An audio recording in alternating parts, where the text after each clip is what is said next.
Vadodara zone 2 માં આવતા 6 police સ્ટેશનમાં ઝડપાયેલ દારૂના જથ્થાનો નાશ કરવામાં આવ્યો હતો। ગાંધીના ગુજરાતમાં દારૂબંધી હોવા છતાં દારૂડિયા દારૂ પીવે છે અને બુટલેગરો દારૂ વેચે છે। પોલીસ દ્વારા સમયે દારૂ ઝડપી પાડવામાં પણ આવતો હોય છે અને તે દારૂના નાશવાની કામગીરી પણ કરવામાં આવતી હોય છે। જે અંતર્ગત વડોદરા શહેર ઝોન 2 માં આવતા 6 જેટલા પોલીસ સ્ટેશન જેમાં Raopura, Navapura, Gotri, JP, Akota, Atladara police station દ્વારા 3 વર્ષના 288 ગુનાઓમાં ઝડપાયેલ વિદેશી દારૂની 33,852 જેટલી બોટલ જેની કિંમત ₹57 લાખ થાય છે તે દારૂના જથ્થાને ડીસીપી ઝોન 2 અભય સોની નશાબંધી અધિકારી ડેપ્યુટી કલેક્ટરના સુપરવિઝન હેઠળ નાશ કરવામાં આવ્યો હતો। જે સંદર્ભે અધિકારી દ્વારા માહિતી આપી હતી। આજે વડોદરા શહેરના ઝોન 2 વિસ્તારના 6 પોલીસ સ્ટેશન જેમાં રાવપુરા, નવાપુરા, અકોટા, ગોત્રી, અટલાદરા અને જેપી પોલીસ સ્ટેશનના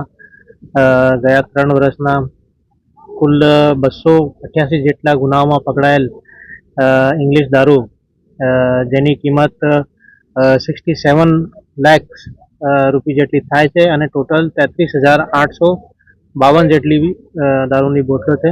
આ બધાનું આજે નાશ કરવામાં આવેલું છે અને આમાં નાશ કરવામાં અહીંયા નશાબંધીના અધિકારી પણ હાજર છે અને નાયબ કલેક્ટર પણ હાજર છે। તો કમિટીની સુપરવિઝન હેઠળ આ બધું દારૂનો આજે નાશ કરવામાં આવ્યો। ઝોન 2 ડીસીપી સાહેબે જણાવ્યું એ પ્રમાણે ઝોન 2 હેઠળ આવતા અલગ અલગ ગોત્રી, અટલાદરા વગેરે પોલીસ સ્ટેશનના જુદા સમયે જપ્ત કરાયેલો મુદ્દામાલ કોર્ટના આદેશને આધીન રહીને નિયમ અનુસાર મુદ્દામાલ નાશની કાર્યવાહી અત્યારે ચાલી રહી છે।